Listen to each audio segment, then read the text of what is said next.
You walk into a glass tower in Nashik. You are 22. You have cleared interviews, cracked aptitude tests. Maybe you are the first person in your family to get a job that pays in lakhs. Your parents are proud, your friends are jealous. You're inside TCS, Tata Consultancy Services. You've kind of made it, except you haven't made it anywhere.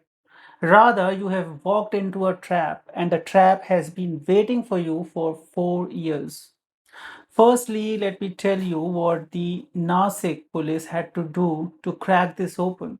They had to send six women officers undercover, not for a week, not for 10 days, for 40 days. Six police women sat at desks, opened laptops pretending to be employees, and quietly mapped the inside of a TCS unit because that was the only way to get evidence out of building where the human resources department had become the protection racket for the predators.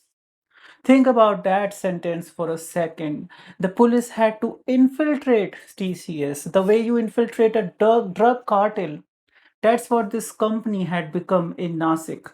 Nine FIRs, eight women, one man, ages mostly between 18 and 25. First jobs, first salaries, first time away from home for many of them. What happened to them is in workplace harassment in that polite language HR departments love to use. It was systematic, it was premeditated, it was organized, and it was on the lines of the movie Kid Love Files that the left ecosystem carelessly calls the propaganda. And we know why they do so.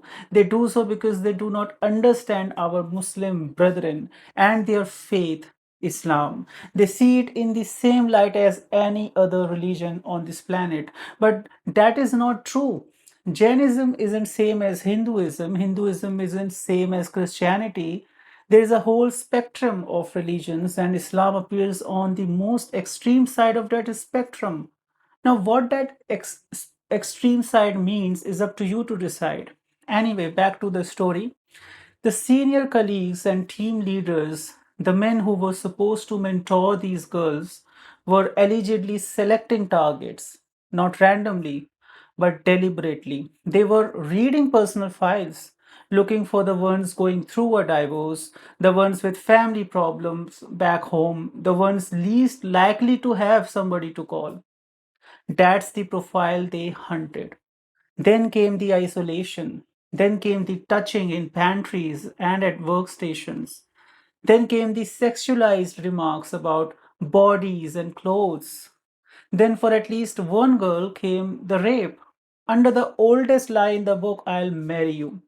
But none of this was the real weapon. The real weapon was the phone camera because the men weren't just exploiting these women, they were filming them, photographing them in compromising situations. And once they had the footage, the whole equation changed.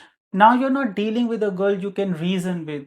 Now you're dealing with a girl who knows that one WhatsApp forward ends her marriage, her family, her name in her mohalla. She will do anything, she will say nothing. Absolutely nothing. This is not harassment. This is a hostage operation run inside a Fortune 500 company. And here is where this case stops being a workplace scandal and becomes something much darker. The men didn't just want sex, they wanted conversion. The women, overwhelmingly Hindu, were allegedly told to offer namaz during office hours, to keep rosa through Ramzan, to eat beef. Yes, beef. For a Hindu, for a practicing Hindu, eating beef means you are done. You can never ever be a Hindu, probably even in many births to come. The one male victim has testified that for 2 years, 2 full years, he was worked on daily, psychologically pressured, forced into rituals, forced to change what he ate with the single goal of getting him to formally change his religion. Now stop and think about what you are being told here. These weren't street corner preachers. These weren't relatives begging someone to try our faith. These were team leaders, people who control your project allocation, your appraisal, your promotion, your paycheck. people who already had your nude photographs on their phones. And these people shouldn't have to do anything with your personal life, but here we are. These people at TCS did have to do with your personal life. They were targeting their employees at personal level through the means of professional setup and machinery. Call it what you want. The state minister called it corporate jihad. And the word has spread, and people are fighting over whether it's the right term. Honestly, I don't care what we label it. A label is a label because by now we should be done away with labels and should be doing something serious on these various versions of jihad.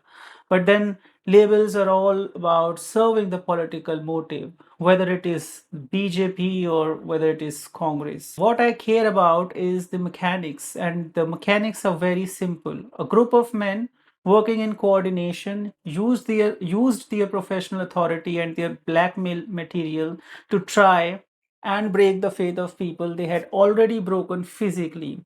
And not surprisingly, those men happened to be Muslims. Those men tried to convert their victims to Islam. And that we all know how obsessed Muslims are with converting others to their faith across all countries, culture, and languages. Their obsession with targeting people on the name of faith is well known amongst those who use their brain much more than those who recite politically correct written words. If that had happened in a Muslim university done by a Hindu, the country would be on fire. It happened in a TCS building, and for 4 years nobody did anything. And in fact, even now you won't hear a single word from the left, liberals, seculars, communists, and now we come to the part of this story that should make every working woman in India go cold. The victims did not stay silent. That's the lie I want to kill right here. They did what every HR video, every induction session, every posh poster on the wall told them to do. They reported it, they went to HR, they wrote emails, they documented it. And what did the assistant general manager of HR write back? She told a girl reporting sexual harassment on record in an email the police now have to stay cool, because some gestures are common in MNCs. Stay cool and don't be surprised if I tell you that her name was Nida Khan. Yes, chicken working for KFC. A girl is being groped at her workstation. A girl is being raped off campus. A girl is being filmed. She gathers the courage that most of us honestly would not have at 23. She puts it in writing to the person whose entire job is to protect her. And that person, a woman, let's remember, a woman in a senior position, writes back and tells her this is normal. This is what MNCs are like. Adjust. That is not a failure of HR, that is HR doing its job, except the job wasn't protecting the employee. The job was protecting the preparator. The job was keeping the machine quiet. The job was making sure the complaints never became a police case, never became a news story, never touched the quarterly results. She has been arrested.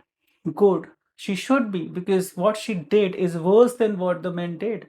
The men were criminals. She was the lock on the door. She was the reason this went on for 4 years instead of 4 weeks. Every girl who was assaulted after that email she sent, every single one was assaulted because of her.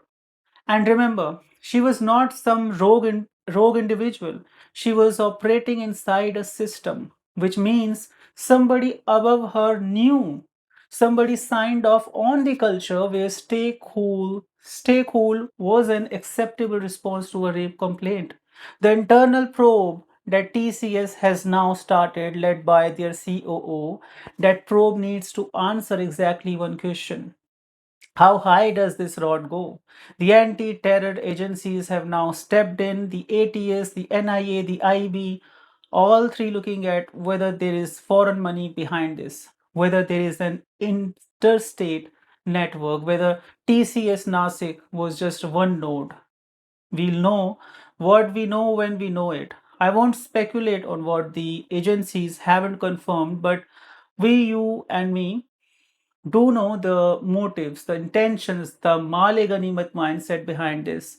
And no, I am not making things up, and you cannot make me shut up. But here is what I will say. Every parent in this country who sent their daughter to a big IT company thinking that the uniform, the badge, the glass, walls, and the coffee machines meant safety, that illusion is over. Safety is not a building, safety is not a brand, safety is not a Tata logo on a business card. Safety is whether the person sitting in the HR cabin is willing to pick up the phone and call the police when your daughter walks in crying. And in Nasik, for 4 years, that person was not willing. The men who did this will go to jail, I hope for a long time. The HR officer who protected them will go to jail, I hope for longer. But the girls, the 8 girls and the one boy, their 20s are gone. Their job they dreamed of became the worst thing that ever happened to them. The photos are still out there, somewhere on somebody's phone or somebody's cloud. No court order removes that fear. No corporate apology raises it. This is the story. This is what we have to sit with. Namaskar.